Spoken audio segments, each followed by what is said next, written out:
Hi everyone, welcome back to another video.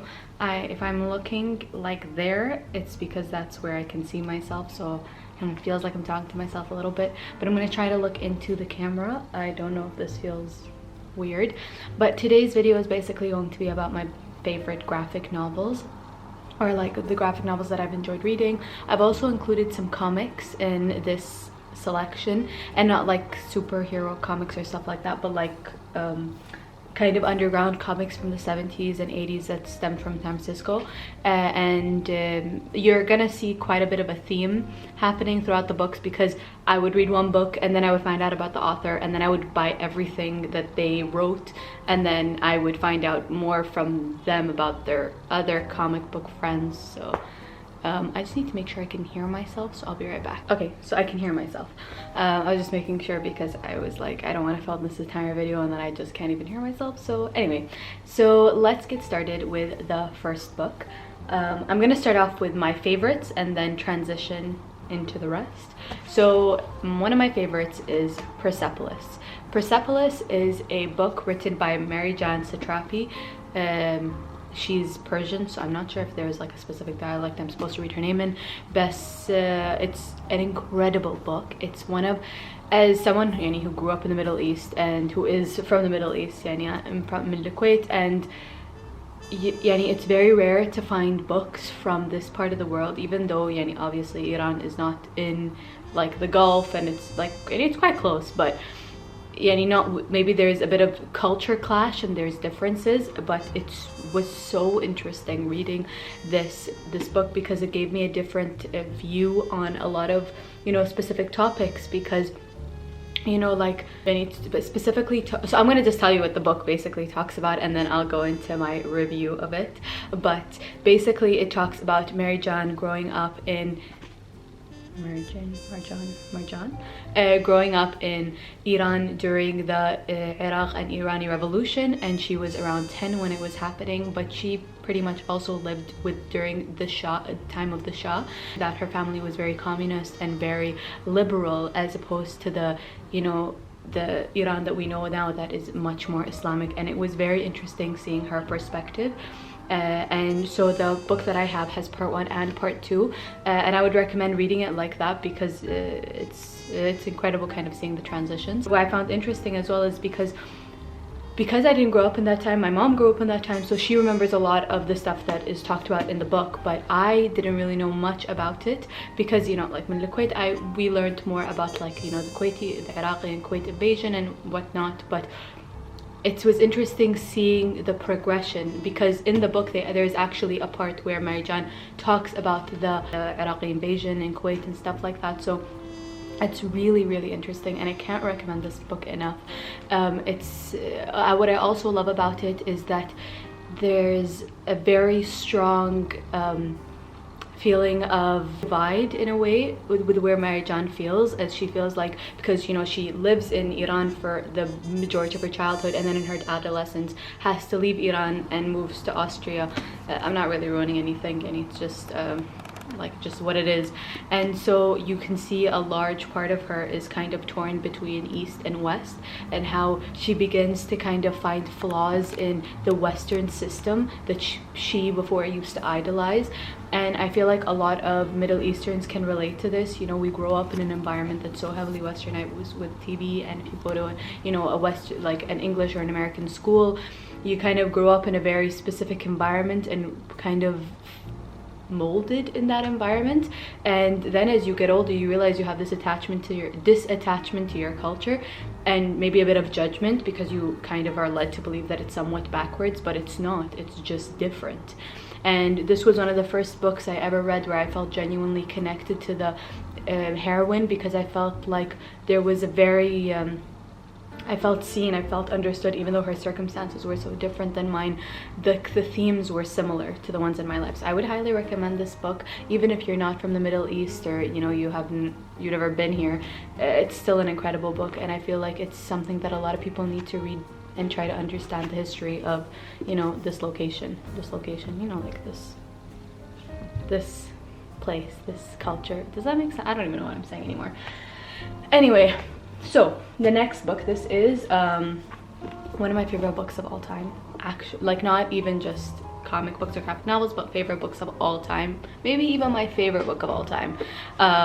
It's called The Diary of a Teenage Girl by Phoebe Gloeckner.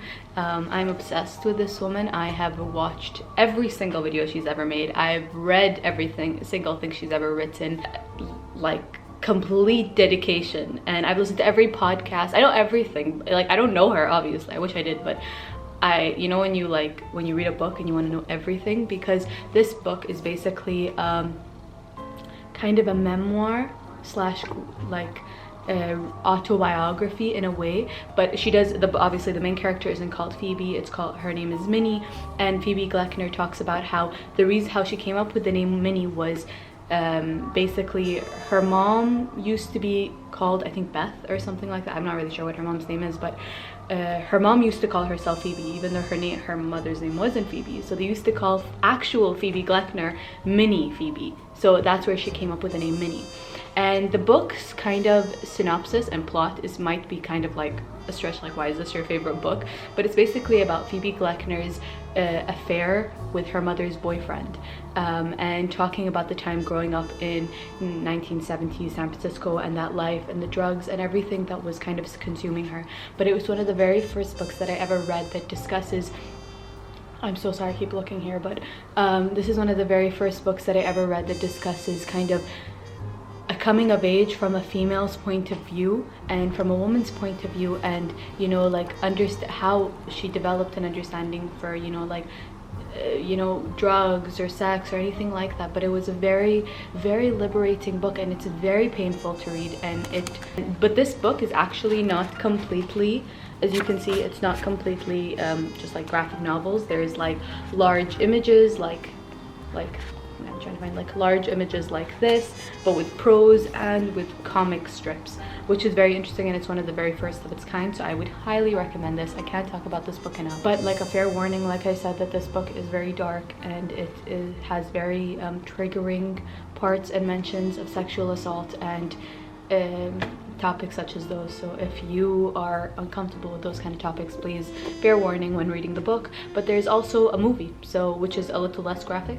Well, it's kind of graphic, but it's well, I would highly, if you wanted to watch the movie, I'd recommend reading the book first, because there's a lot of stuff that you'd end up understanding. Second, and to kind of piggyback off of that, we have A Child's Life by Phoebe Gloeckner. Like I told you, once I found one book of hers, I ended up just buying everything. So this came out first, and I would highly recommend reading A Diary of a Teenage Girl first and then A Child's Life, because it's kind of a prequel to Diary of a Teenage Girl, and there's a lot of stuff that are mentioned in the book Diary of a Teenage Girl that kind of is explained in A Child's Life, and I wasn't expecting that.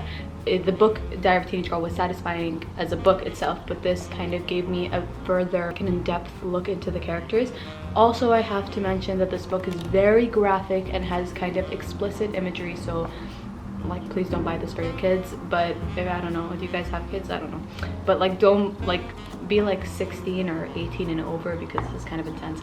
But this entire thing is a comic book, and it's incredible. It talks about Phoebe's life as well, growing up in, I think, San Francisco as well, but earlier than her teenage lives. And a lot of the comics that she has in here are comics from her time with Women's Comics, which is a collective. And I also actually have Women's Comics Part 1 and Part 2, and these books are huge. But like I said, so I started reading Phoebe Gloeckner, and then I bought Women's Comics because I wanted to read the comics that she had from Women's Comics. And so the Women's Comics were a collective of women that had originally, I think Tracy Robbins was the one who started the underground comic scene for women, and she had designed and kind of edited the first few issues, but there are several. And so there's so many different comic artists that are in here, such as let me check. Okay, sorry, her name wasn't Tracy Robbins, it was Trina Robbins, but Pat Daly, Joey Epstein, Joyce Farmer, there's again Phoebe Gloeckner, Allison Bechdel.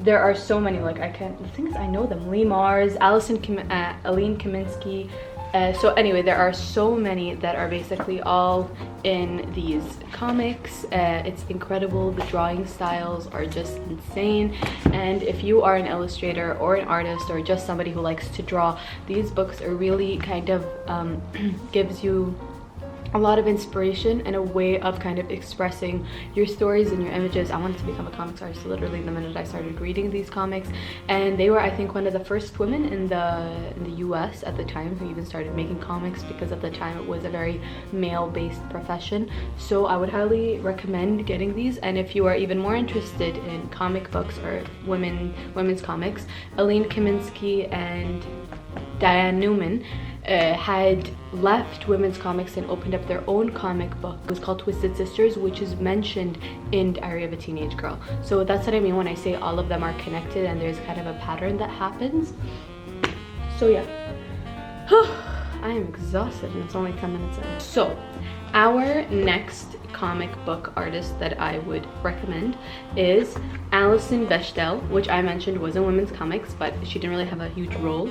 But I don't know if you guys have heard of Fun Home. It is a huge one of like the most well-known graphic novels and kind of graphic memoirs. It's called a tragicomic, and it's called Fun Home because Alison Bechdel's family used to own a funeral home, and this book Fun Home is basically about her coming to terms with her father's death, and kind of coming to terms with the fact that she has this theory and believes that he killed himself because he was gay.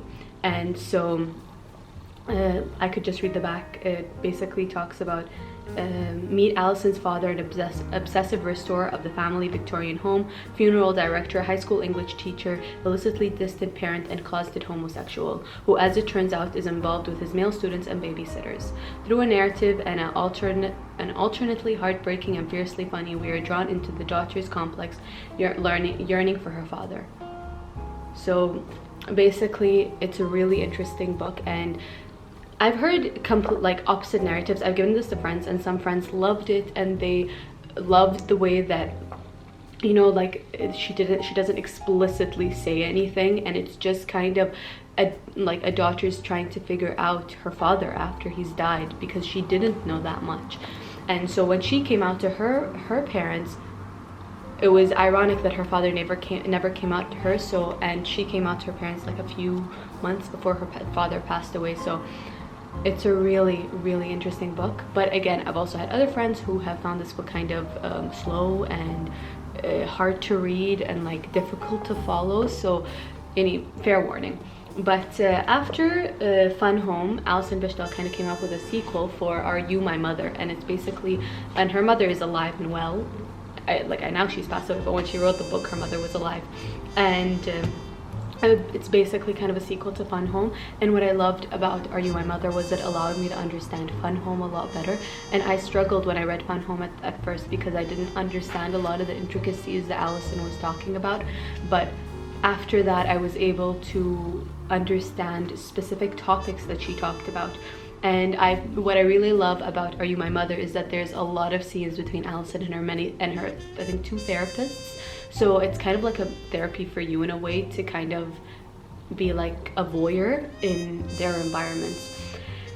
So in discussing the kind of like art style, so Fun Home was illustrated in different shades of blue, that is the same kind of teal, the same color as the cover, green, teal, blue, and this was all shades of red. So it's really interesting when you compare and contrast them together. So this is The Essential Dykes to Watch Out For, which is written by Allison Bechdel. Bechdel. I feel like I'm really butchering everybody's name here. But so basically these are all of Allison's comics from when she used to illustrate her Dykes to Watch Out For comic strip in the papers. And so these are all of the stories, and it kind of follows around 5 women and like their relationships with each other and whatnot. So it's a really, really interesting book, and I would highly recommend it. And it's quite funny, and it's really cool kind of seeing the transition of her style, because I think she started the comic in like 1987 or 1987, and the comic kind of ends in like 2006 or 2007, but you have pretty much like 20 years worth of work in this book, and just kind of seeing the transition of her style and her character development, it's really cool.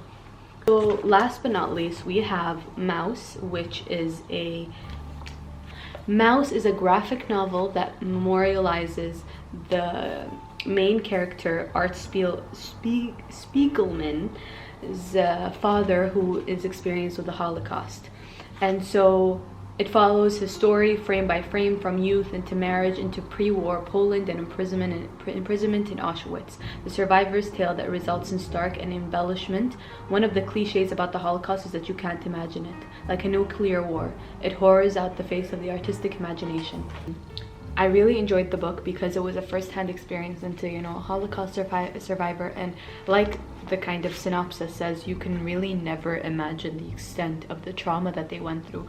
And what's interesting is that the conversation splits between Spiegelman's experience and his father's experience as, you know, like the son of a Holocaust survivor, and him having to deal with his father's kind of trauma and PTSD and his specific actions that never made sense to him before, but once he started asking him about the Holocaust, all of his idiosyncrasies and kind of actions made sense. And it's a really incredible book, and it gives you a lot of compassion into the kind of the suffering that a lot of Jewish people had to go through. So I would highly recommend this, and the art style is actually insanely cool as well, and it's so thick and it's so bold, and it kind of really highlights the bleakness of the situation and the story that is being discussed. And in conclusion, that is it.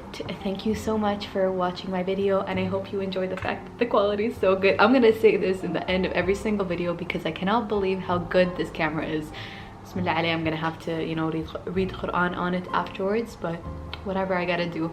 Thank you so much again for watching this video, and if you are interested in checking out my online shop, you can. We have a selection of products from tote bags to t-shirts, and yeah, please subscribe and like. It really supports me and motivates me to keep making videos, and yeah, thank you guys so much. Can't tell you how much I appreciate every single person that's watching these videos. So bye, see you next week. How do I turn this thing?